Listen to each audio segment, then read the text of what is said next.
அண்ணா வணக்கண்ணா. வாங்க வணக்கம் சொல்லுங்கள். அண்ணா இந்த எலெக்ஷனில் நீங்கள் யாருக்குண்ணா ஓட்டு போட போகிறீங்க? எங்கள் அண்ணனே வந்து எலெக்ஷனில் நிற்கிறாப்புல, அவருக்கு தான் ஓட்டு போடுவேன். அவர் தான் நிச்சயமே ஜெயிப்பார். வெற்றி வேட்பாளர் அவர் தான். சரிங்கண்ணா, ரொம்ப நன்றிங்க. வணக்கண்ணா.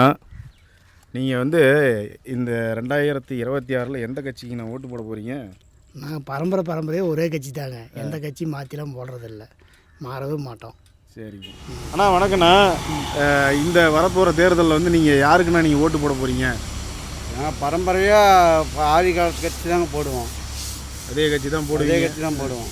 வேறு கட்சி எதுவும் போடுவோம்? வேறு கட்சிக்கு மாற்றி போட மாட்டோம். சரிங்க ஐயா. Welcome to mister eleven vlogs.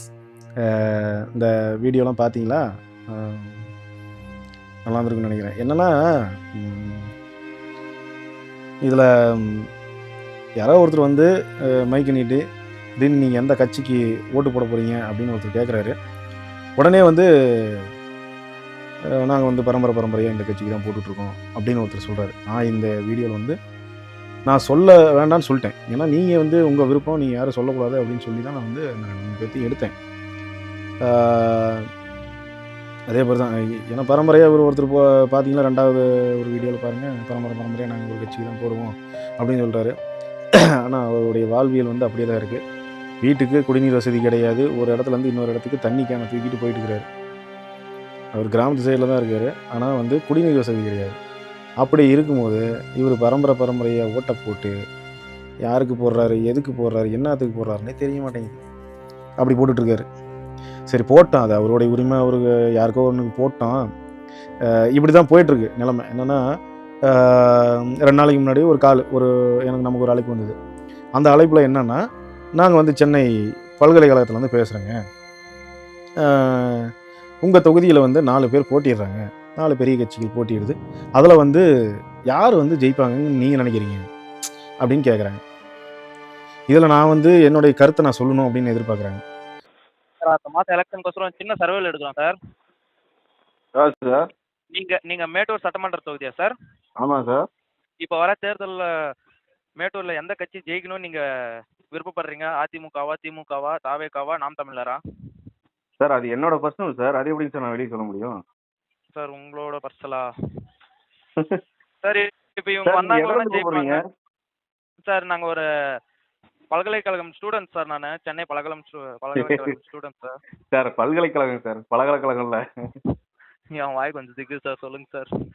சரிங்க சார், பாருங்க வேற எங்கேயாவது ட்ரை பண்ணுங்க. வேற எங்கேயாவா? சரி சார். நான் ஒருவேளை இந்த கட்சி தான் ஜெயிக்கும் அப்படின்னு நான் சொன்னேன். ஓ அப்படின்னா இவன் இந்த கட்சியாக தான் இருக்கும் அப்படின்னு அவங்க வந்து ஒரு நோட் பண்ணி வச்சுக்கிறாங்க. இந்த மாதிரி வந்து ஒரு ஸ்கேம் மாதிரி பண்ணிட்டு இருக்கிறாங்கன்னு வச்சுக்கோங்களேன். ஸ்கேம்னா மனித மூளையே செலவு பண்ணுற ஒரு கேங்கை ஒன்று தெரியுது. அடுத்து ஒரு கால் வந்துருந்துச்சு. அதில் எப்படின்ட்டா டைரெக்டாகவே ஒரு கட்சி ஜெயிக்கிற மாதிரி இன்னொரு கட்சி தோக்குற மாதிரியும் ஒரு கருத்து கணிப்பு பண்ணியிருக்குங்க. அநேகமாக இந்த கட்சி தான் ஜெயிக்க போகுது, எங்களுடைய கருத்து கணிப்பு இதுதான் அப்படின்ட்டு போட்டிருக்காங்க. இதெல்லாம் யாருங்க கேட்டா? நம்ம கேட்டோமா? நாம் வந்து ஓரளவு படிச்சிருக்கிறோம், 4 விஷயம் தெரியுது, நம்ம போகிறோம் வரோம். நாம் சரி இதனால் கோவப்படுவோம், இதை அத்தோட விட்டுட்டு போயிடுவோம். ஆனால் ஒரு படிக்காத ஒரு பாமரன், ஒரு விவசாயி, ஏழை விவசாயி, ஒரு காட்டில் வந்து வேலை செய்கிற ஒரு கைனியில் வேலை செய்கிற ஒரு விவசாயிகிட்ட ஒரு செல்லு இருக்கும். அது என்னத்துக்கு அவர் வச்சுருப்பாருன்னா, ஏதோ கட்டி கொடுத்த வீட்டில் அந்த பிள்ளை இருக்கும், அந்த பொண்ணுக்கிட்ட பேசணும். வெளியூரில் பையன் வேலை செய்வான், அந்த பையன்கிட்ட பேசணும் அப்படின்ட்டு சொந்த பந்தத்துக்காக பேசணும் அப்படிங்கிறதுக்காக மட்டும் அவர்கிட்ட ஒரு கீபேட் செல்லு இருக்கும், ஒரு மொபைல் ஒன்று இருக்கும். அந்த மொபைலுக்கு இந்த கால் வருதுன்னு வச்சுக்கோங்க. அவர் என்ன நினைப்பாரு? ஓ இப்போ வந்து ஜெயிக்கிற கட்சி இதுதான் போலக்குது, அவங்க கருத்து கணிப்பெலாம் முடிச்சிட்டாங்க, மேக்ஸிமம் எல்லா மக்களும் வந்து ஓட்டு வந்து அந்த கட்சிக்கு தான் போட போகிறாங்க, தோக்கிற கட்சிக்கு நம்ம போட்டுட்டு நம்ம ஓட்டை வீண் பண்ணணும், ஜெயிக்கிற கட்சிக்கே போட்டுடலாம் அப்படின்னு அவர் நினைப்பாரா? நினைக்க மாட்டாரா? வருகின்ற தமிழ்நாடு சட்டமன்ற தேர்தலை முன்னிட்டு லோக்போல் அமைப்பு வெளியிட்டுள்ள தற்போதைய கருத்து கணிப்பு முடிவுகள் இதோ. இந்த கருத்து கணிப்பின்படி திமுக கூட்டணி 181 முதல் 189 இடங்கள் வரை பெற்று 40.1% வாக்குகளுடன் முன்னிலையில் இருக்கிறது. அதே சமயம் அதிமுக கூட்டணி 38 முதல் 42 இடங்களையும் 29% வாக்குகளையும், தமிழக வெற்றி கழகம் 8 முதல் 10 இடங்களையும் 23.9% வாக்குகளையும் பெறும் என்று இந்த கருத்து கணிப்பு சொல்கிறது. தமிழக தேர்தல் களம் குறித்த லோக்போல் அமைப்பின் இந்த விரிவான கருத்து கணிப்புகள் திமுக கூட்டணி மீண்டும் ஆட்சியை அமைக்கும் என்பதை தெரிவிக்கின்றன. அப்போ இது எவ்வளோ பெரிய மூளை செலவின்னு பார்த்துக்கோங்க. மக்களே, இந்த மாதிரி ஏதாவது கால் வந்தால் தயவு செஞ்சு நீங்கள் பேச வேண்டாம், கட் பண்ணிடுங்க. முடிஞ்ச வரைக்கும் வந்து பேச வேண்டாம். இல்லைன்னா பயங்கரமாக உங்களுக்கு நாலேஜ் இருந்துச்சுன்னா பயங்கரமாக பிடிச்சி ஓட்டி விட்ருங்க. அப்படி இல்லை உங்களால் முடியாது அப்படின்ட்டா கட் பண்ணி விட்ருங்க. சரியான ஆளுக்கு உங்கள் தொகுதியில் யார் வந்து உங்களுடைய வாழ்வியலையும் வாழ்வாதாரத்தையும் மாற்ற முடியும் அப்படிங்கிற ஒரு ஆள் உங்களுக்கு தெரிஞ்சிருந்தா, அவர் மேலே முழு நம்பிக்கை உங்களுக்கு இருந்தால் அவருக்கு ஓட்டு போடுங்க. முழுக்க 100% ஓட்டு போடுங்க. ஓட்டு போடாமல் இருக்க வேண்டாம். நான் வந்து இவங்களுக்கு போடுங்க அவங்களுக்கு போடுங்கலாம் நான் சொல்ல விரும்பலை. இந்த மாதிரி உங்களுடைய ஐடியாலஜியோ உங்களுடைய கருத்தையோ ஒருத்தங்க திருட பார்க்குறாங்க. அதாவது உங்கள் ஓட்டு வந்து உங்களுடைய உரிமை, நீங்கள் வந்து யாருக்கு வேணால் போடலாம். நீங்கள் பாட்டுக்கு அழகாக போய் ஒரு பாக்ஸுக்குள்ளார பட்டனை தட்ட போகிறீங்க, அவ்வளோதான் நடக்க போகுது. அந்த ஒரு உரிமையே வந்து உங்ககிட்ட மறுக்கப்படுது. எப்படின்னா நீங்கள் ஒருத்தங்கிட்ட ஃபோனில் சொல்லிட்டீங்கன்னா வேலை முடிஞ்சு. ஓ இவர் பேர் வந்து முனுசாமி, இவர் வந்து இந்த கட்சிக்கு போடுறாரு ஓட்டுங்க அப்படின்னு ஒரு கருத்து கணிப்பு ஒரு எழுதி வச்சுக்குவாங்க அவங்க பேப்பரில். அப்படி தான் நடக்கும்.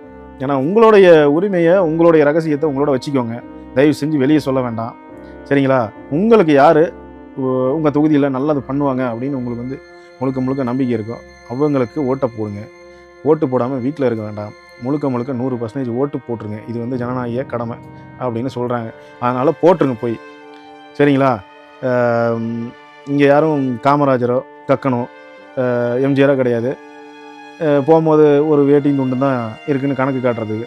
எல்லோரும் பலாயிரம் கோடி சொத்துக்கள் கஷ்டப்பட்டு உழைச்சி சம்பாரித்த சொத்துக்கள்லாம் வச்சுருக்காங்க. அதனால் யார் என்னன்ட்டு கரெக்டாக பார்த்து அவங்களுக்கு போடுங்க. உங்களுடைய கஷ்டத்தை அவங்களுடைய கஷ்டமாக எடுத்துக்கிற ஒரு லீடர் யாரோ அவங்களுக்கு ஓட்டை போட்டுருங்க. கண்டிப்பாக ஏப்ரல் 23 உங்கள் ஓட்டை சரியான ஒரு ஆளுக்கு செலுத்துங்க. 100% ஓட்டு போடணும். அதுதான் வந்து ஜனநாயக கடமை. அதை தவற விட்டுற வேண்டாம். 5 வருஷத்துக்கு ஒரு தாட்டி போடுற ஓட்டு பணத்தை வாங்கிக்கிட்டு உங்கள் வாழ்வாதாரத்தையும் முடிச்சிக்காதீங்க. சரியான ஆளுக்கு உங்கள் ஓட்டை போடுங்க. நன்றி.